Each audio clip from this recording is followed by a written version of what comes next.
Hello everyone, my name is Gerard Dragon Rider Khalil, but most of you on YouTube know me as the Completionist, and welcome back to Final Fantasy VII Month. Now before we begin today, I have a quick little announcement. Final Fantasy VII Month has been going over so well that we partnered with theyeti.com, a t-shirt company, to bring you guys two new shirts. One is the Completed shirt done in the style of the Red campaign, and the other is the shirt I'm wearing right now, which kind of ties into our theme of embracing your dreams, except the parody of it is Embrace Your Beard. It is available right now at theyeti.com/thatonevideogamer. Again, theyeti.com/thatonevideogamer. Shirts are 17 bucks. They will forever stay 17 bucks, and they are a limited print, so you'll want to get them now before it's too late.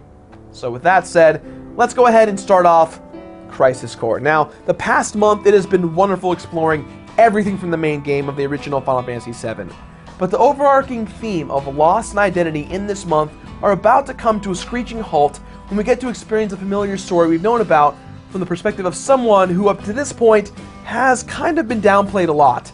Today's discussion will be about the PlayStation Portable game Crisis Core Final Fantasy VII and the main character Zack Fair. We think we know a lot about the Nibelheim incident, but there's so much fog surrounding the entire conflict.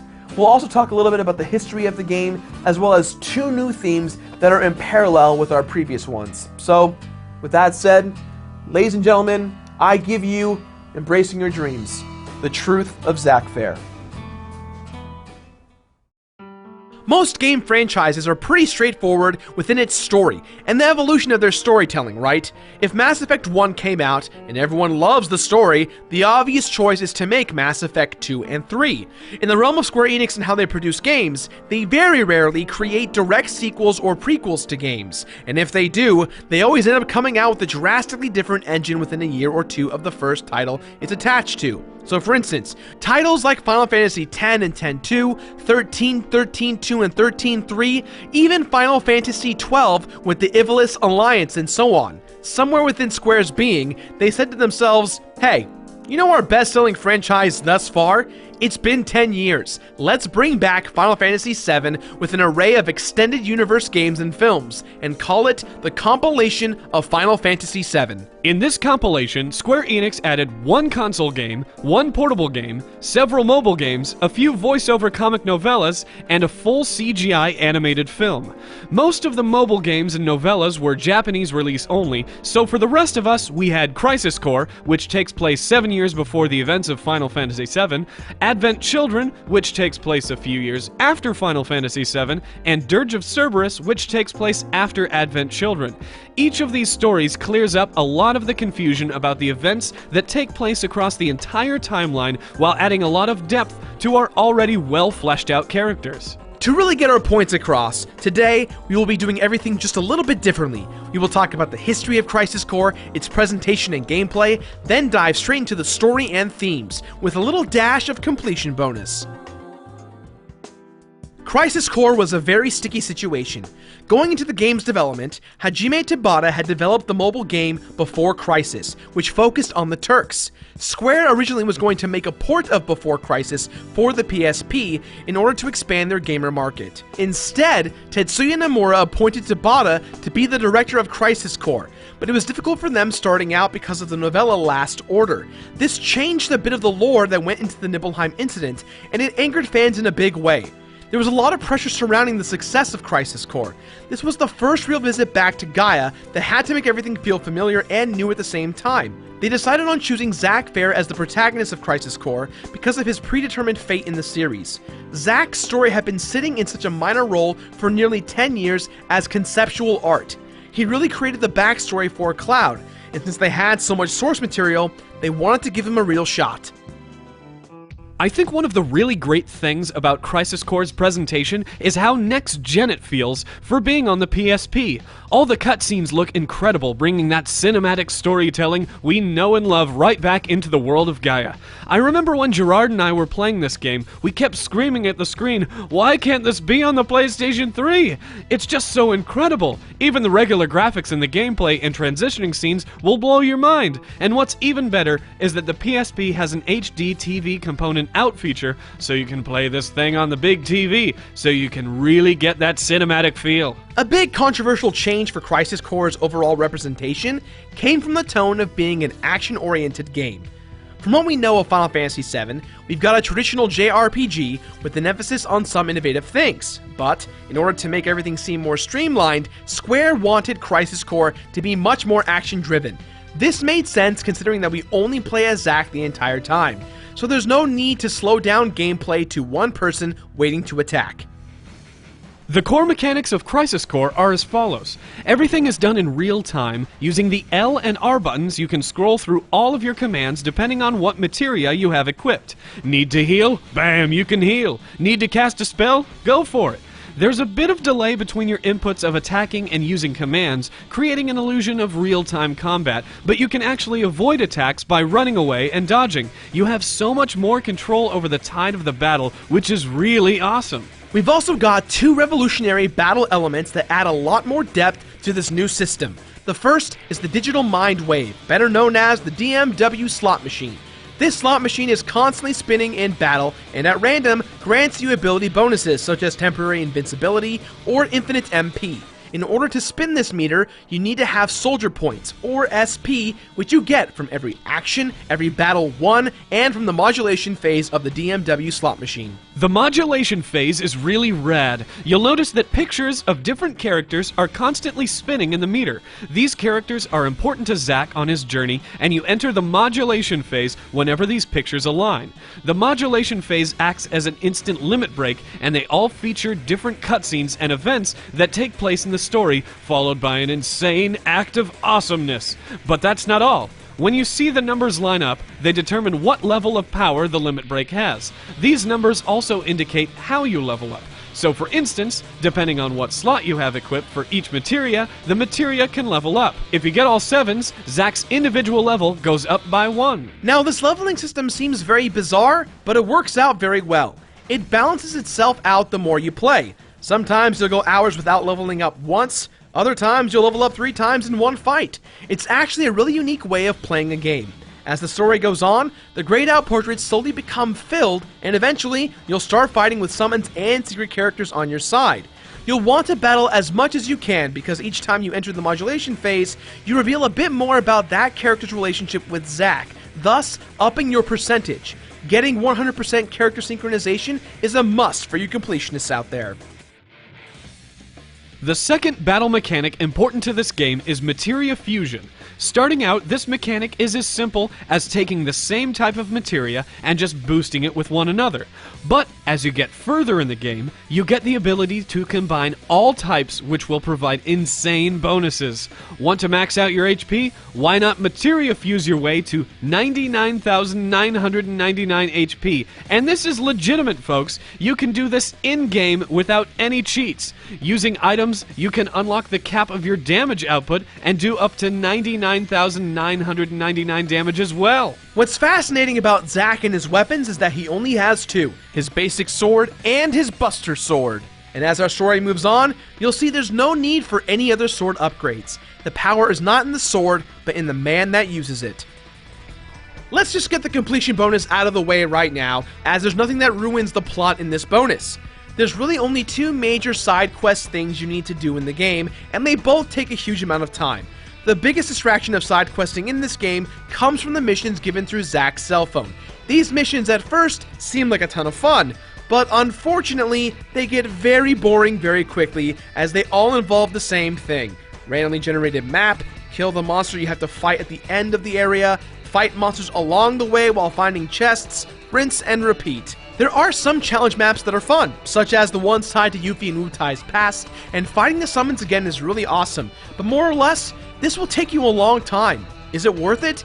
Well, if you're looking for some ultimate gear, then absolutely. The last mission in the game is to fight the ultimate rare form of the goddess Minerva, who we'll talk about at the end of our story. The other side mission, which we talked about briefly, is unlocking all the DMW cutscenes and roll chances. Both of these quests add to getting the ultimate gear, which add godlike status benefits for Zack. Basically, want to be god tier? Do these missions and unlock all the meters. You also can unlock New Game Plus, and there is a hard mode capability, but nothing is rewarded for completing both. Now that we've got all of our pieces laid out, let's dive into the story of Crisis Core. Roughly 30 years before the events of Final Fantasy VII, we all remember that Professor Gast and Hojo injected Genova cells into people. But what we did not know was that Sephiroth was not the only one created. Hojo and Gast were classified under Project S, whereas Professor Hollander was on Project G, which stands for Jillian. Jillian Hewley, a woman from a village called Benora, was experimented on just like Lucrezia. Professor Hollander also grew a fetus from the ground up at the same time. Both were injected with a different strand of Genova than Sephiroth. Jillian eventually gave birth to her son Angeal, while the fetus transformed into Genesis. Evidence shows that Professor Hollander may be the real birth father of Angeal, considering their appearances look very much alike. In the Crisis Core guide, it alludes to the fact that Angeal's stepfather married his mother during her pregnancy with Angeal, and that Angeal never found out that his stepfather was not his real dad. Angeal and Genesis would then go on to grow up and be best friends, eating Benora apples all the time. Genesis would go on to become obsessed with the show Loveless and base his entire life and being on the plot of the play. So, Loveless, the album by My Bloody Valentine referenced in Final Fantasy VII, plays an actual role in the plot for a character? That's pretty sweet. In the several times we end up running into Genesis, he constantly quotes the play. They would go on to become the mightiest of warriors, and as they grew up, they learned of the legend of Sephiroth climbing the ranks of soldier, inspiring them to suit up as well and eventually befriend Sephiroth. The main timeline of Crisis Core takes place 7 years before the events of Final Fantasy VII. Genesis and Sephiroth bicker about who has the highest rank of soldier control, with Angeal being the heart of soldier, training new trainees. Our story begins with Zack Fair, currently second-class soldier, in the middle of what looks like to be a mission. This scene is incredibly ironic as it starts off the exact same way as Final Fantasy VII did, a train. Towards the end of this mission, Sephiroth shows up and looks like he's testing Zack to his limit. Upon this exchange, Sephiroth is about to best Zack when Angeal steps in, revealing that this whole mission was simply a simulation to help Zack train his skills. We start to see the beginnings of one of our themes that we will see unfold in this story. Legacy. Zack looks up to Angeal tremendously, to the point where Zack models his role after him, someone who wants to be a hero no matter what comes his way. When Angeal intervenes, he reveals his personal weapon, the Buster Sword. In this, we realize that Zack does not own the Buster Sword yet. Zack is somewhat goofy but highly motivated to do the right thing. Unlike our theme of Final Fantasy VII, Zack does not have an identity crisis, but rather the exact opposite. He knows exactly who he is. In fact, in the entire Final Fantasy VII universe, Zack Fair is the only one who knows who he is, what he wants, and knows in his heart what's truly good and evil. 1 month goes by, and word breaks out that Genesis has defected from Soldier, taking several second and third class soldiers with him. Enter Lazard, the director of Soldier. He's the one that sends everyone out on missions. He tells Zack and Angeal that the final fight with Wutai is coming to an end, and that they will help liberate the remaining rebel forces. Halfway through the mission, news breaks that Angeal has also now defected from Soldier. Zack and Sephiroth, at all costs, must now hunt down and destroy Genesis and Angeal. This creates huge amounts of inner turmoil for Zack, as Angeal is his best friend and mentor. During the final moments of this mission, several soldiers and monsters that look like Genesis begin attacking Zack. Apparently, these are all Genesis clones and they work for Genesis. Zack's next mission sends him to investigate Benora Village, which if you recall, is the hometown of Angeal and Genesis. Upon investigation, the only person Zack discovers in the village is Jillian, Angeal's mother. She tells the story of when Angeal's father crafted and gifted the sword to Angeal when he joined Shinra. The sword represents everything that Angeal's family stands for: honor, discipline, and legacy. And in this moment, Zack sees the sword is with Angeal's mother, signifying that Angeal has betrayed his family legacy. Zack heads for the factory in town to discover Genesis and Angeal. Angeal defends Zack and flees, but Zack follows suit. Zack returns to Jillian only to find that Angeal has taken his sword back and has killed his own mother. Angeal reveals that his mother's life needed to end because she was in pain, as he is as well. Genesis appears once more and forces Zack to fight a Bahamut summon. Shortly after this fight, Shinra is ordered to blow up Benora and to clean up all the evidence of both Angeal and Genesis' past. In all of this chaos, Genesis sprouts wings. From here on out, for the rest of the game, we see an immense transformation with Angeal and Genesis, both evolving into monsters. Our theme of legacy starts to work in tandem with embracing your dreams. Angeal may have disappeared as Zack's mentor, but Angeal's legacy is what encourages Zack to keep fighting. He must embrace his dream of becoming a hero in a world filled with gray, and it's only going to get darker. Zack gets promoted to first-class soldier, but you can tell he feels like he doesn't deserve it. But it's not long before Genesis' army attacks Shinra HQ. Zack battles his way through the army and ends up saving Cisne, one of the newest members of the Turks. Zack meets up with Sephiroth at the Sector 5 reactor. After a fight with some more monsters, Zack sees that these monsters now appear as Angeal clones. So now we have Angeal and his army, Genesis and his army, and they're reigning terror over all of Shinra. Sephiroth shares a story of how Angeal, Genesis, and himself used to spar in the training room. In this training room, the scene is painted for a fight to take place on the Junon Harbor Cannon.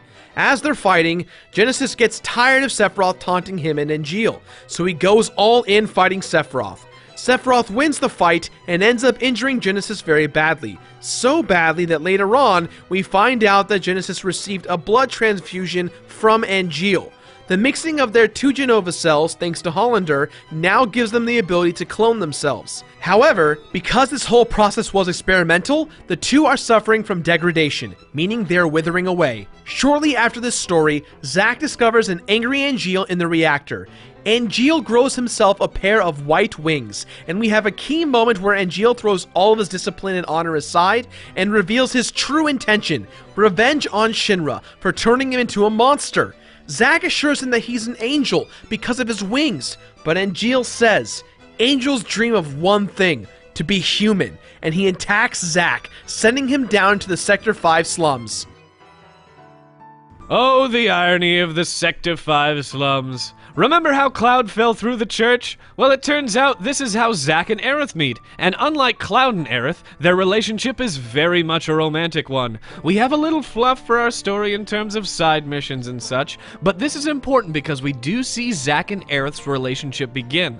And as a reminder, Aerith is very young at this time, so this is her first and only real relationship. Zack's heart is pure, which makes this all the better. Eventually, Zack makes his way back to Shinra HQ, and of course, another fight with Genesis and Angeal's armies breaking out with Shinra. Zack and Angeal meet once again, but this time, Angeal wants to make reparations. He tells Zack that he's on his side, and he wants to stop Hollander and Genesis from their plan of destroying everything.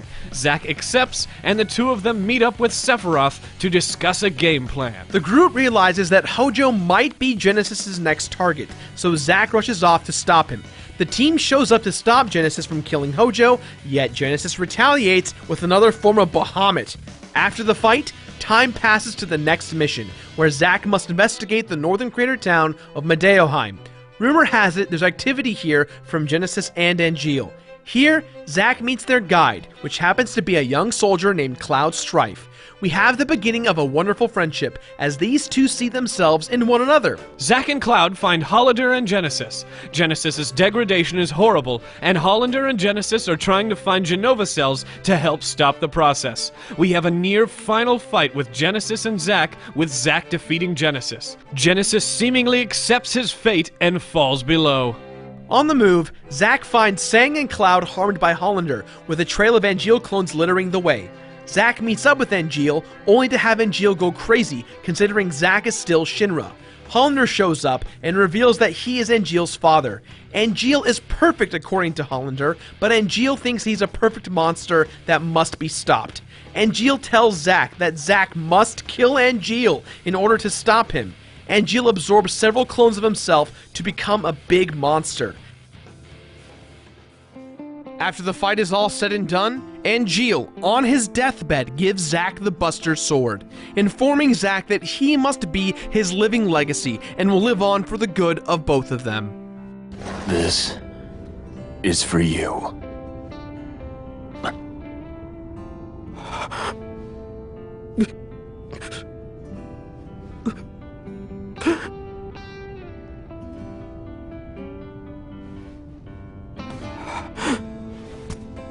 protect your honor. Always. The passing of the torch symbolism is incredibly important here for our theme of legacy. Zack, a man who dreams of becoming the best hero in the world, now must fulfill his dream by becoming the living legacy of Angeal. It means family, friendship, discipline, and honor.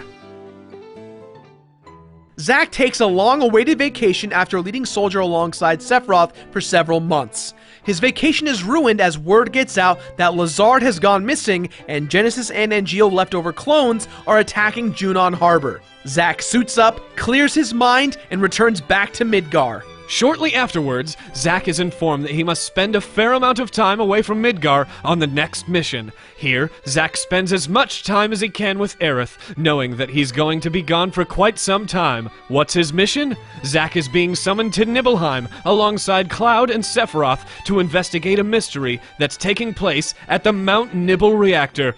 Oh god, this is it! The Nibelheim incident! Presented beautifully, the events we know so well begin to unfold. They arrive at Nibelheim, they meet Tifa, take a few pictures, and in a few days, they head up to Mount Nibel to find Jenova locked away. Sephiroth begins to have his big meltdown and realizes that he too is a monster. What is different this time around, however, is that Genesis shows up to throw a wrench into everything.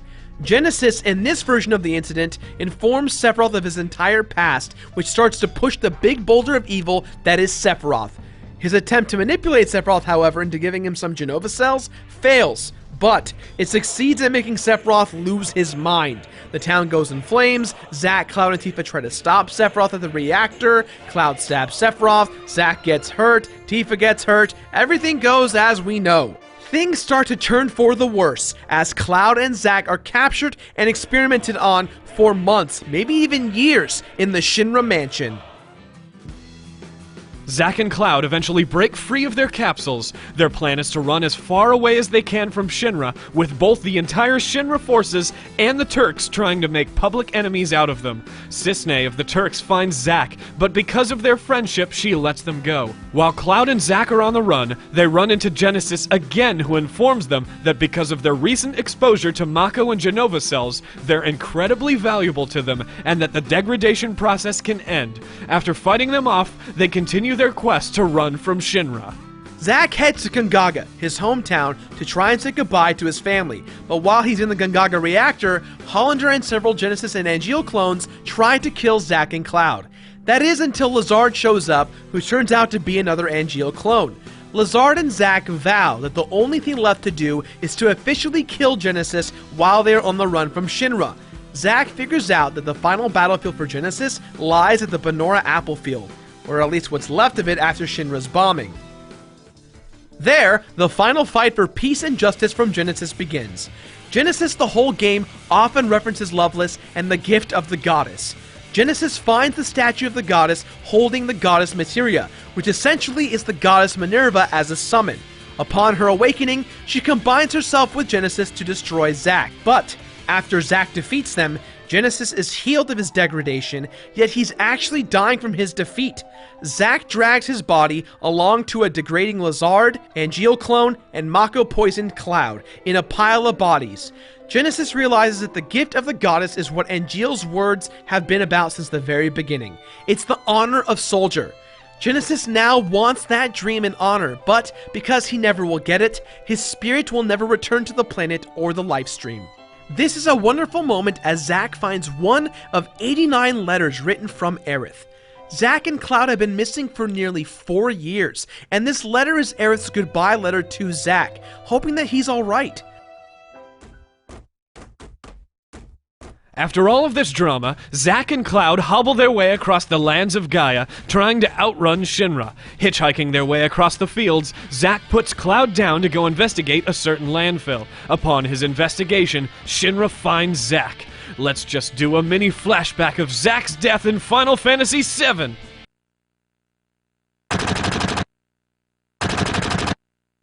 Well, that was too much of a build-up for that one. Now take that small event and turn it into this epic moment.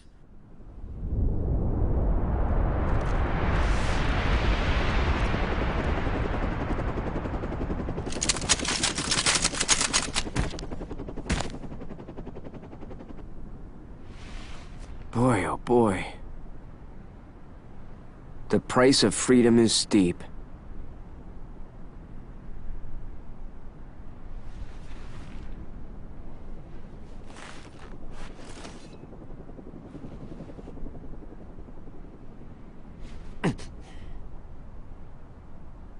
Embrace your dreams. And whatever happens, protect your honor. As soldier! Come and get it! Much more effective, don't you think?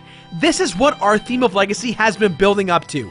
Think about all that's happened. Angeal, Genesis, Sephiroth. They've all transformed into monsters who were built on foundations of becoming a hero and honoring soldier. All of whom lost themselves and their identities to a large extent. Whereas Zack, this entire time, has known since the beginning who he is, what he wants, and what is important to him. And what unfolds is one of the most iconic death scenes ever.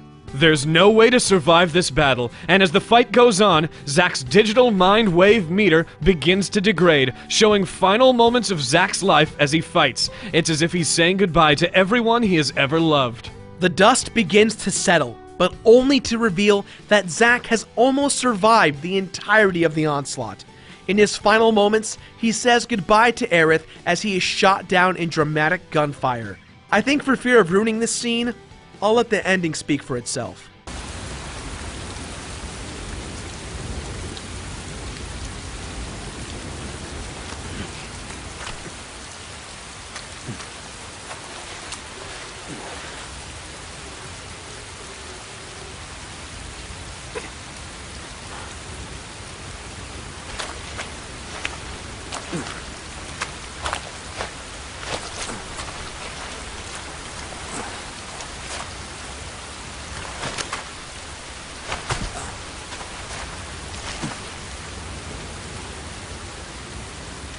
Zack.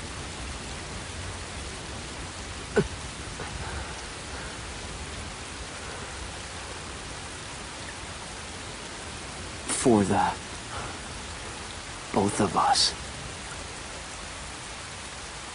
Both of us. That's right. You're gonna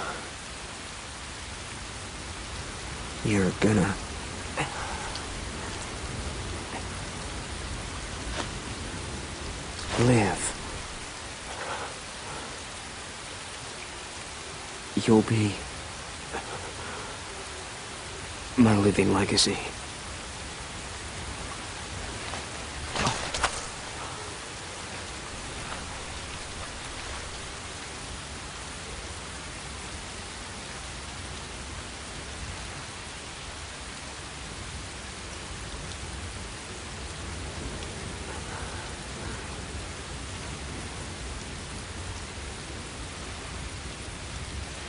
My honor.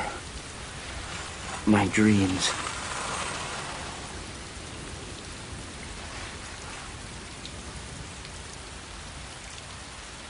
They're yours now.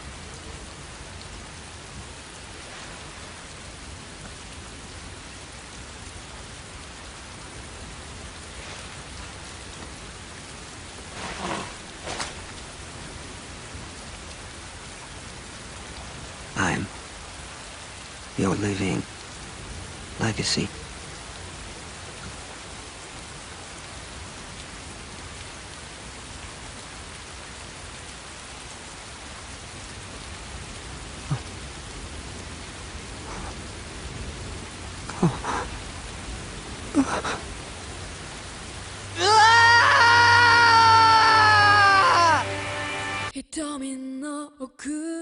In these final moments, we realize how important embracing your dreams was for one person. In a world filled with evil, corporation corruption, confusion, loss and identity, to downright selfishness, one man fought hard to be that living legacy and embraced his dream to his last breath.